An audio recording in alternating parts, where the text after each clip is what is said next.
Hello everyone and welcome to our sessions on Japanese candlesticks. My name is Merlin Rothfeld, excited to be with you today. One of my favorite topics in trading is actually looking at candlesticks. And when we look at those on a price chart, it's rather simple. We see all these colored little bars out there, but what do they actually tell us? Well, I'm going to start off by going back through history and looking at how these came to be, why they're so important, and why they are so much more than just reading price. It's really a behavioral analysis tool, and we can start to understand how buyers and sellers are thinking and the emotions behind that. That gives us a competitive advantage. Now, we're streaming live out there today, so we'll be watching your chat as it comes through here today. So please feel free to keep on typing in your chat and questions as we go, and I'll try to get to all those. Now, as a quick little precursor here, of course, we've got a disclaimer there. I'm going to do like one of those car sales guys and read through it very, very quickly. No, I'm not. I'll just let you guys read it at your own leisure. So let's go and start off with a basic example. Something we all remember from our elementary school or camp days, a tug-of-war battle. Well, when we look at Japanese candlesticks, I want you guys to understand that it's basically a tug-of-war battle. Every candle starts out at an even point. There's no winner, there's no loser. But as that battle progresses, and you look here, we've got two guys on the left-hand side, we've got two lovely ladies on the right-hand side, you know, we can start to base our assumptions about what's going to happen. And, and lo and behold, we go here and we get back to that one. There you go. You see all of a sudden the guys are just crushing it, right? They're pulling, they're getting the girls almost all the way past that line, so they're just about to win. But the battle's not over yet. And for whatever reason, whatever circumstance, those girls just dig deep. They plant those heels, and all of a sudden they start pulling and pulling and pulling, and they start to win this battle. And at the end of it all, when the bell rings, when the whistle blows, the girls have won this battle. So regardless of what your preconceived notions were going into this battle, there was a period of time where the men were winning, there was a period of time where the women won, but ultimately at the end of all of this, the ladies won. And that tells us a little bit about the psychology going into that situation. So that's kind of how we're going to focus on this. I want you to think of it as a battle, a war between participants.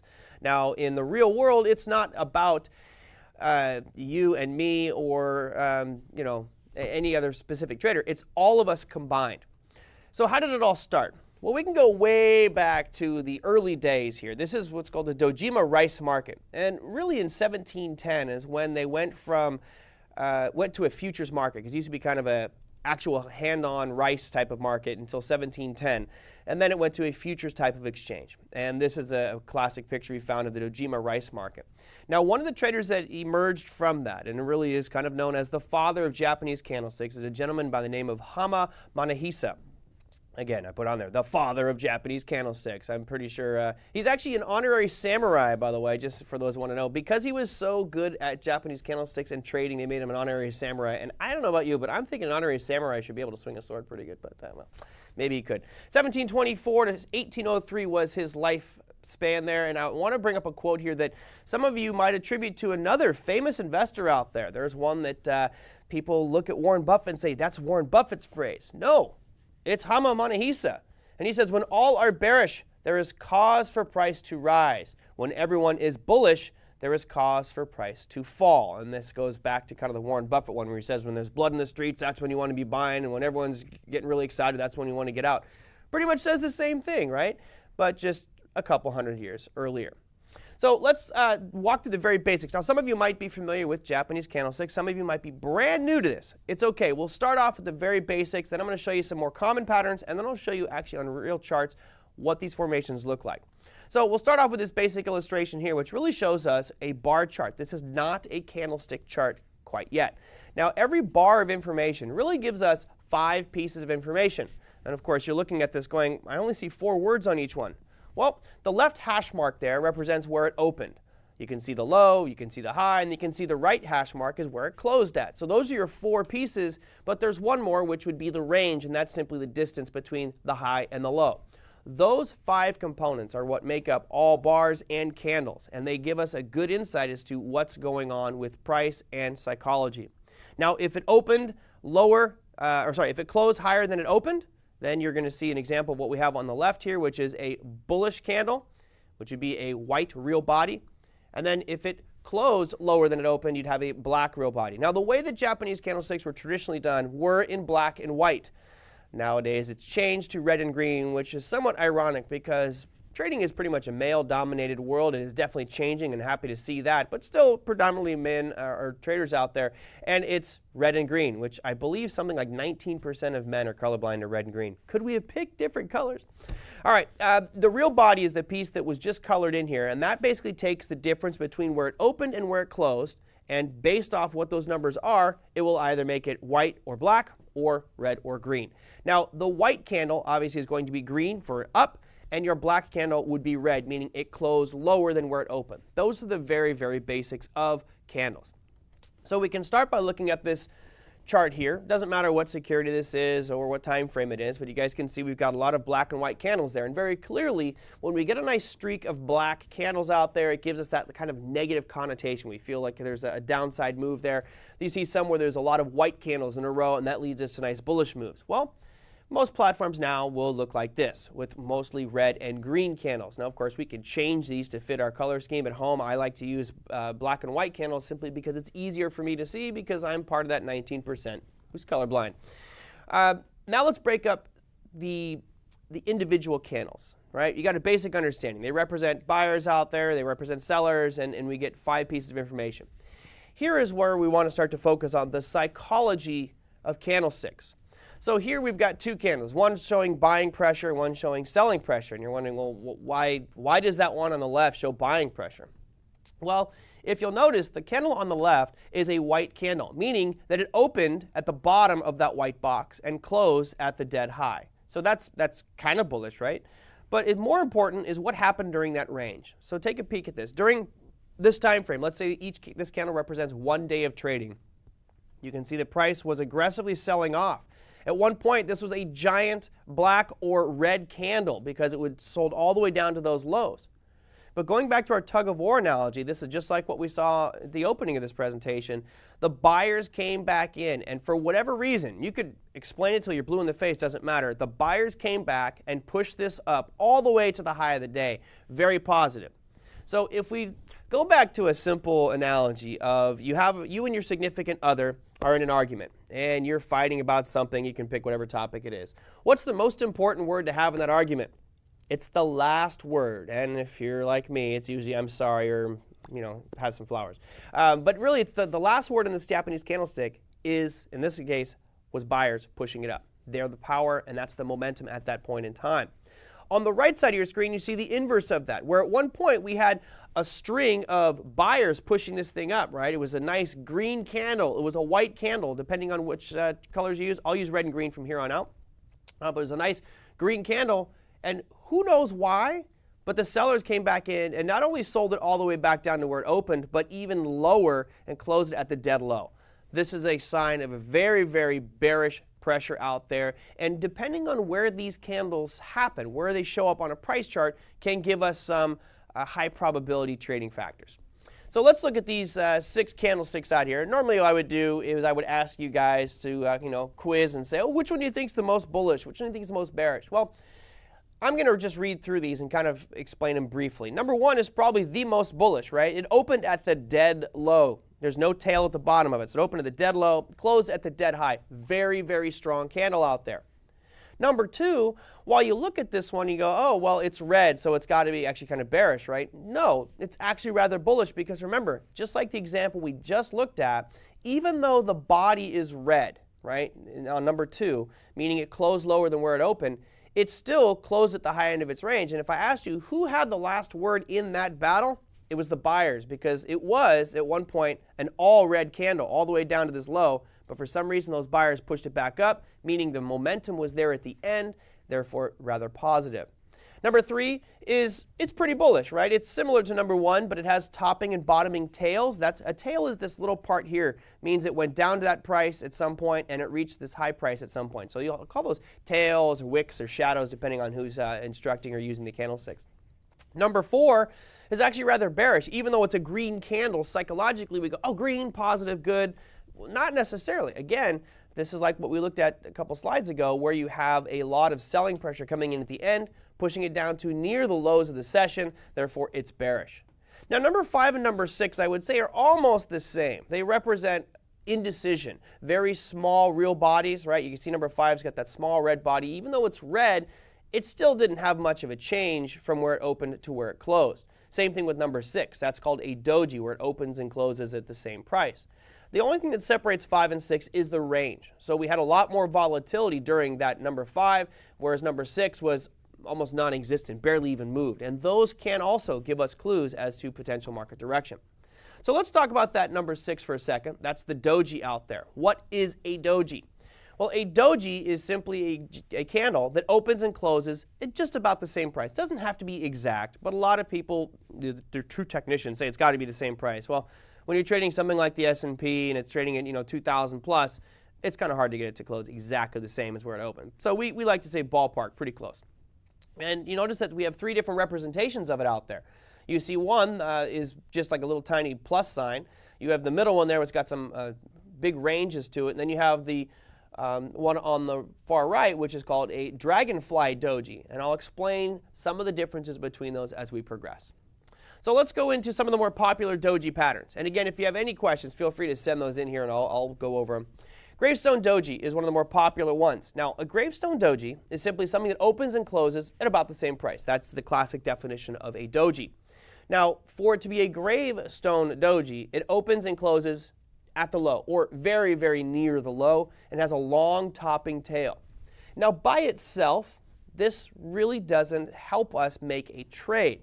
Location, location, location. You'll hear that heard all through real estate. You hear it with Japanese candlesticks as well. If this candle was at the top of a nice sharp uptrend, then it's going to give me a good probability that prices are going to be moving to the downside. So if this is a Gravestone Doji, which denotes selling pressure and maybe a more bearish environment going forward, well, what does the opposite look like? Well, here we have a Dragonfly Doji, which looks exactly the same, just upside down. You have prices open and closing just about equal. That's right near the high. And you have that long bottoming tail there. Now, again, location is key. If we had this happen at the top of an uptrend, that's really not that important to us. If it's at the bottom of a downtrend, and especially if we go back to Online Trading Academy's core strategy and talk about it into a demand zone, now we really have something that gives us some teeth to work with to a potential upside move. Now, what are some of the other ones out there? These are all called spinning tops, and really all a spinning top is a very short compressed range. A narrow range candle is what they like to call them, or NRCs. Generally what that means is you have a lack of emotion. So it stays in a very short trading range. You don't have much price movement, maybe some small wicks or shadows, tails above and below, but really it's not a lot going on, and it generally represents indecision. Now, indecision can frequently be found in areas of consolidation. So I've got an illustration here, and you'll see in that red oval there, there's a lot of little tiny spinning tops. And it's really where price was just going sideways. Again, doesn't matter what security this is. You'll find spinning tops a lot in sideways congestion, but you can also find them at points where price is accelerated aggressively and all of a sudden it just kind of stops. Those become great trading opportunities for me as well, because that indecision could lead to buyers or sellers' remorse, if you will, and we could see a reversal in price direction. So those are your spinning tops. Of course, we've got the tiny little narrow ranges. We also have these big, colossal, giant ones. These are, it just says long candle. I just think the name is terrible out there. I like to call them expanded range candles, really large ranges, meaning we've moved a lot in whatever time period this is, whether it's a 1 minute, 5 minute, daily, weekly, monthly, doesn't matter, but a really large candle. Now, obviously, that represents a large price move, a wide range. You generally don't have wicks with these, meaning it's going to be closing near the highs, opening near the lows, closing near the highs, and vice versa. What this represents is a lot of emotion. A lot of times you see these expanded range candles or long candles after major announcements, right? Could be an earnings announcement, could be some press release coming out, but there's a lot of emotion there, and generally it's coupled with a lot of volume. That's what's driving the price.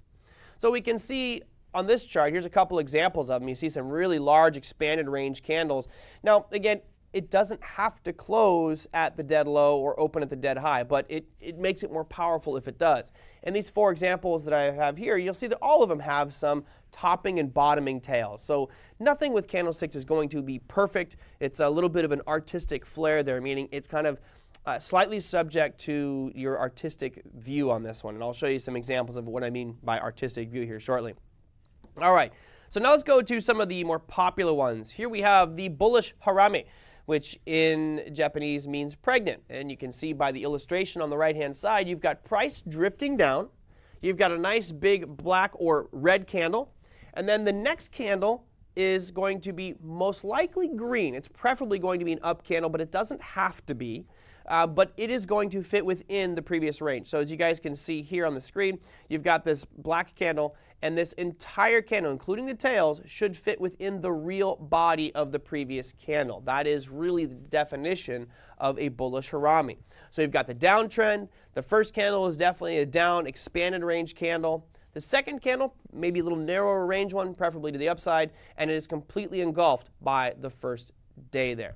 So we can make a little modifications. And this is where I think Japanese candlesticks get rather humorous, because you have the bullish Harami, and then you have, oh, the bullish Harami cross. Well, what changed? You'll notice all the change was the second day. Instead of it having a body, now it's just a cross, it's a doji. So it doesn't make it any more powerful or less powerful, but I wanted to include that here so you guys can hear. You may have heard some of these terms out there, the bullish Harami cross or just the bullish Harami. So how does this look on a price chart? Well, we can see very clearly here we've got two decent examples. Now, I know if some of you are masters of Steve Nissen's book on Japanese candlesticks, which of course is kind of the Bible for most people out there that like to look at Japanese candlesticks, you'll say, well, that first one on the left side isn't exactly a Harami. Why not? Well, if you notice, I'm going to have the cursor illustrated over here on the left-hand side.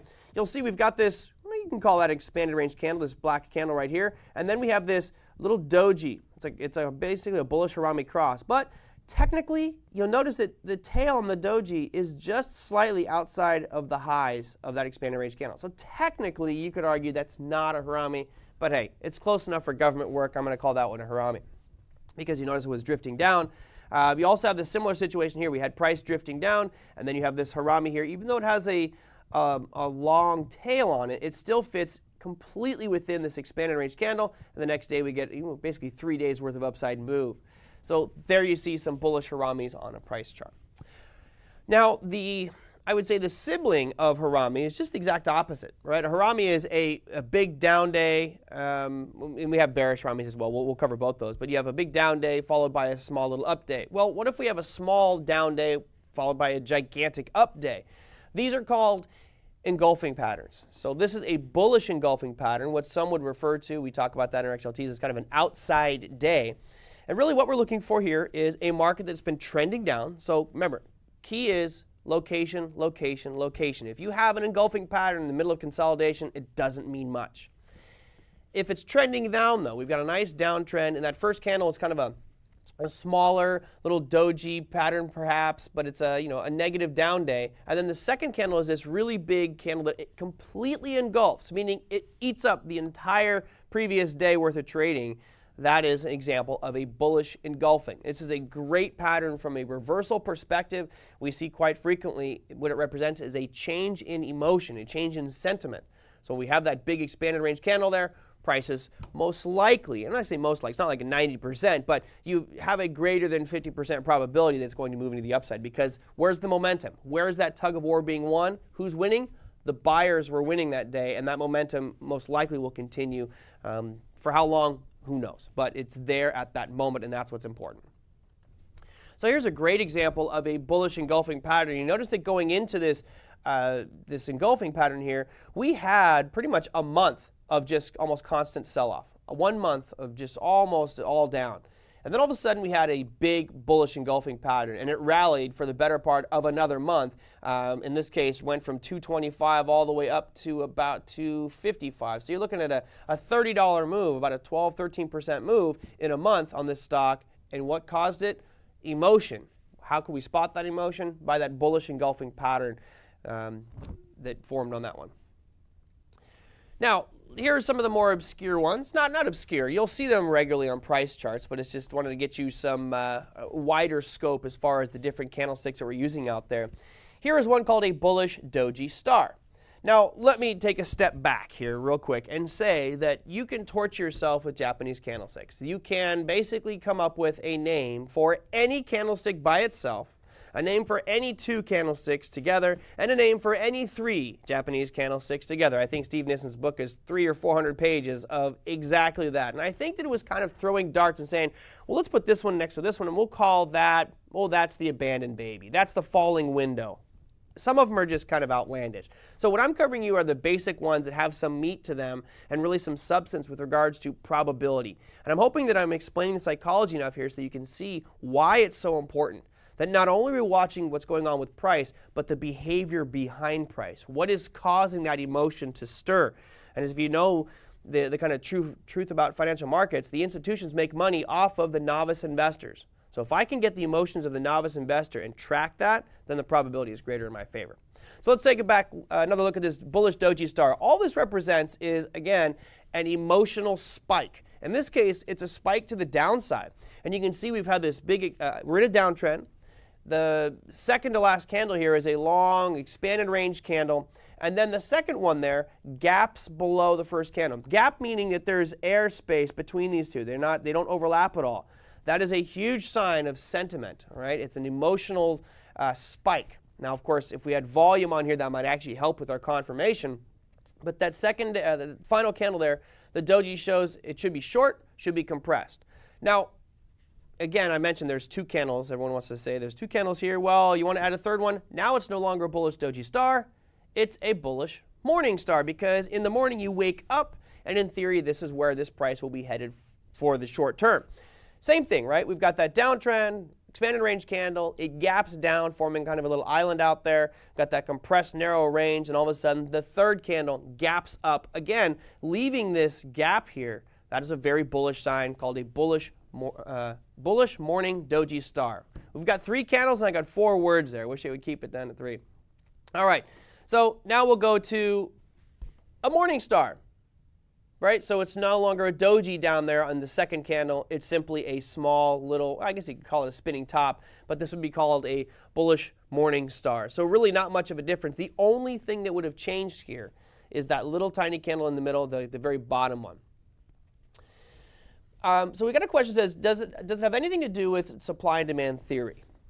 Not that it has anything to do with it, but in conjunction with. So if we take the supply and demand theory and we are looking over, let's say, to the left-hand side of our charts, and we're spotting an area that we say, man, I really feel like there's institutional demand here. I can see it on the price chart, right? That's kind of the basis of core strategy. And if I can find those areas where there's a good deal of demand, and all of a sudden I get a bullish doji star or morning star right into that demand zone, does that make this candlestick even stronger? Hallelujah, it does, absolutely.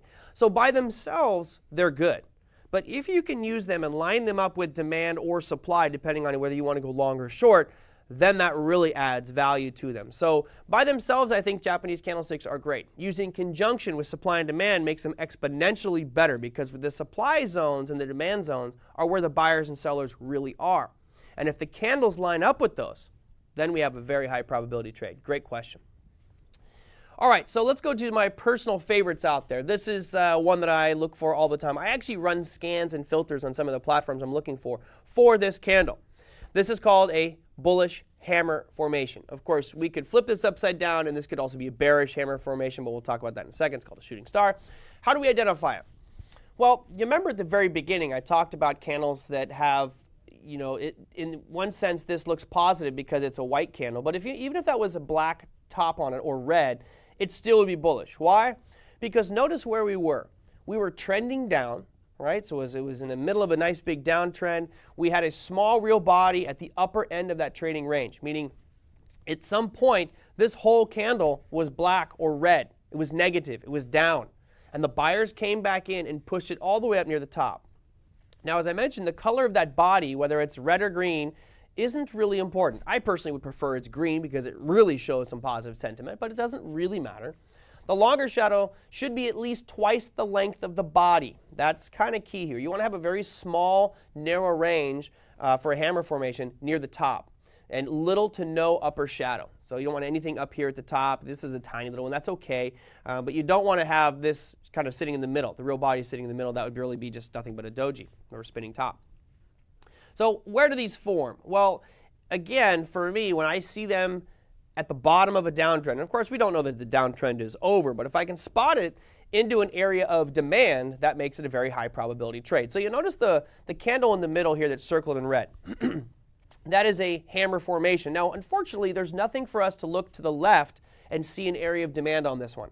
So I don't know if it coincides with an area of demand, but you can see that clearly the next day, nice bullish up move, right? It had a great move, and actually for the next couple of days, shot up significantly over the next 4 days.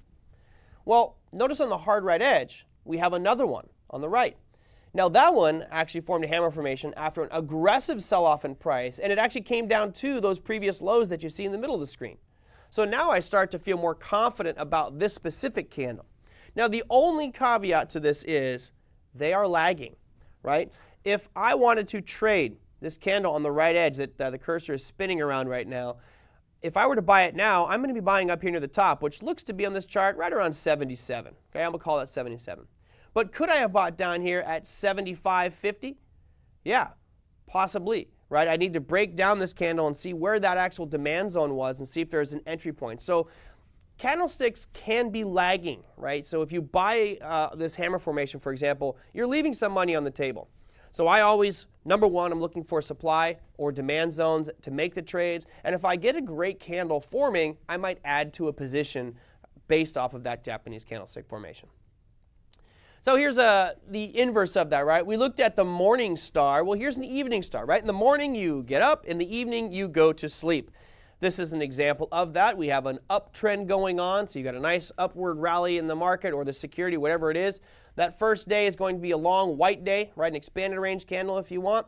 Second day, gaps above that first day's close. So it's gapping outside and forming maybe a doji or a spinning top. And then that third day, gaps down and proceeds to sell off. Great high probability reversal formation out there. And of course, we could change this very quickly. All we have to do is make that top pattern there, that which was a doji. We just make that into, or sorry, a spinning top. Just make it across. Now it's a bullish evening doji star. Why? Because the doji. Not much has changed here, but you guys can see that the basic psychology is the same. Now we looked at bullish engulfing. How about a bearish engulfing formation? Some that you probably have seen in the last couple months here in our markets. Same thing, right? We've got the uptrend going on. So for it to be a bearish engulfing, we want to be in the midst of a nice big uptrend. This is a potential reversal formation.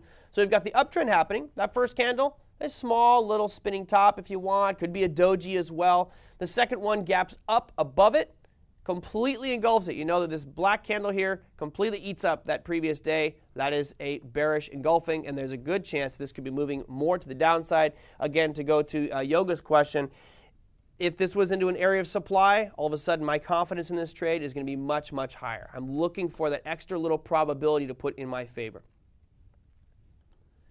Now, we talked about the bullish Harami. Here is an example of a bearish Harami formation. Just the opposite, right? We're looking at an uptrend. Prices are moving to the upside here. You've got a nice expanded range candle, which really brings in a lot of new buyers. That's what caused that expanded range candle there, that white one, or in most cases going to be green. The second part gaps down a little bit. Narrow range candle. Kind of shows a little bit of consolidation, some pressure there that really shows indecision. Well, if you had a big uptrend, and let's just think of it from a psychological perspective, if you've had a big uptrend in price, and all of a sudden you get this really big expanded range candle, I think that we could agree that it might have exhausted itself. And that's generally the principle behind this Harami formation, is you've had an up move, you get this nice big surge, and that forms that first big candle there. That could be retail investors piling in, acting emotionally. The next day, because most of the buyers have already bought, it gaps down a little bit and hesitates. If momentum was truly strong, what should it do? It could gap down and then continue to rally. But in this case, it stays compressed, shows a small little range there which represents indecision. So really, that is not our time to open a short position or to sell out necessarily. It's really about waiting to see what happens on the next candle. If we start to see new lows being made, okay, great shorting opportunity. But it could very easily start to rally back up. That second candle there just represents indecision, a hesitation moment after a big thrust to the upside. Now, if we just tweak this a little bit and we take that and we make it a doji, now you see we've got a bearish Harami cross. Going back to our quick naming of different candlestick formations out there. And there, again, there's thousands of different ones.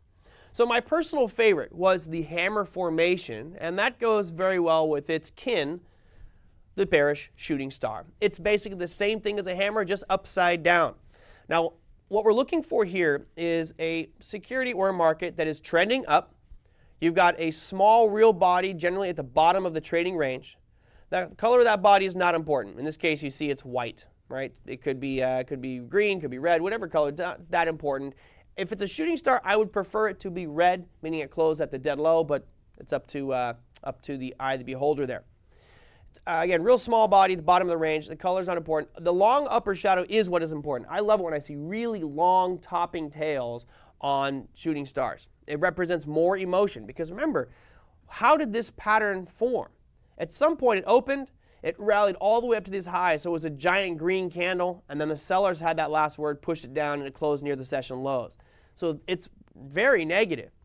Now, if we look at this on price charts, you guys can see here we've got a couple of them out there, and there's only, I would say, two that I find that for me would be very important. The one on the left, it is a shooting star, but you see it's not a high. Like this one doesn't really do it for me. It is a shooting star technically because it's after a big rally, but the candle before it kind of erases the power of it to me. Yes, it did follow through and had a great sell-off, but you know we're all what do they call it? The Monday morning quarterbacks. We can all after the fact make assessments about it. This one here in August was pretty decent, but notice it rallied up and it was just going sideways. So I probably would not have been looking at that one as a short entry. This one here, though, I'm a little bit more inclined to look at these two on the right side. You can see that they weren't quite new highs, but they kept rallying up into this area of overhead supply. You see for 4 days, whatever time frame this candle is, it really just kept hitting these highs right around $84. So the fact that it shot up and kept getting crushed back down for 4 consecutive days is actually very bearish. This would have been a great trade. And of course, in hindsight, we can see there was a significant move out of it. But all it was doing was alluding me to the behavior and psychology of the buyers and the sellers. This right side is a great example of that psychology. Most people would look at this and say, well, nothing's really happening. Absolutely there is. Those buyers were trying to push this up because the momentum was up and they kept getting crushed. Day 1, they got slammed back down. Day 2, slammed back down. Day 3, they really got crushed. They tried to rally on day 4, again got slammed back down. Day 5, again got slammed. So if you don't see that selling pressure out there, the fact that sellers are unloading for whatever reason, you need glasses. This is a clear example of that psychology in the marketplace pushing things to the downside and really set up nicely for this big sell-off. All right, so that was a very, very quick overview out there. Maybe in future sessions we can talk more about strategy and tactics on this, but what I wanted to emphasize here is that this is not a standalone trading instrument. This is a decision support tool. So if we're out there looking at price charts and you see a great shooting star or a great Harami, fantastic. Mark it down, make a note, look over to the left, look and see if there's any area of supply or demand which could make that pattern more significant. Likewise, if you have an area of demand that you've already mapped out, and that's kind of the way that I operate, is I will look for good areas of demand, good areas of supply on my normally traded instruments, and I've got those levels mapped out. And if I see a candlestick formation start to form in that zone, well, now it makes that trade even better for me because I'm, again, using the candles, which is retail, generally retail and behavioral psychology, and the institutional levels, which is looking at the supply and demand zones. Put those together, make myself some great trades. It should be designed as an odds enhancer, meaning if we take the whole spectrum of things that we're using to build our trades, start with number 1, which is price, looking at supply, looking at demand, mapping out those zones. And then we start to add in qualifications. Our odds enhancers generally look at how price move, what the characteristics of it look like, and that is our odds enhancers. This is one additional one. Add on candlesticks. You might even use some technical indicators, but again, they should not be the foremost decision-making piece. Why? Well, partly because they're lagging indicators, right? They're reactionary. They're showing you what happened between buyers and sellers, and that could give us clues as to what might happen going forward. But again, it's a reflection of actions that have happened in the past. Really that window into psychology. So, Donnie, great question. He says, when using support or resistance, is it best to use the body or the wick? The wick. Remember, if we have a support zone and you have, let's say, a hammer formation that has come down into, or say, a demand zone, and you have a candle that's come down into that demand zone. If the body's in the demand zone but the tail goes down below the demand zone, that demand zone's violated and is no longer good. So if you have a formation that is the bottom of the tail tips down and just kisses your demand zone and then starts to rally up, well, you should be in the trade because it hit your demand zone, right? That's point number one. But all of a sudden that day ends or that bar ends and it's a really big hammer formation. Could you add to that trade? Could you put on a little bit more there? I think so, and that's how I operate. I'm trying to use supply and demand first, get that trade, and then at the end of that, if the candle forms and it looks like a high probability that's going to move to even further in the direction that I decided, then I'm going to add more to it if it does transpire that way. So I'm going to use the wicks out there. Great question, Donnie. All right. That will do it for this session. That was a quick overview. Again, we do talk a lot more about these in other sessions, so I would encourage you guys to check out the OT Academy website, not just for candlesticks, but basic investment methodology as well. There's a lot of free videos out there. I would encourage you to send them in. And if you like this video, share it with your friends. There's also down at the bottom at otacademy.com a little feedback page. We'd love to get your feedback out there and send in ideas you want for some new topics. Until then, guys, happy trading, and I will see you on our next session with OT Academy.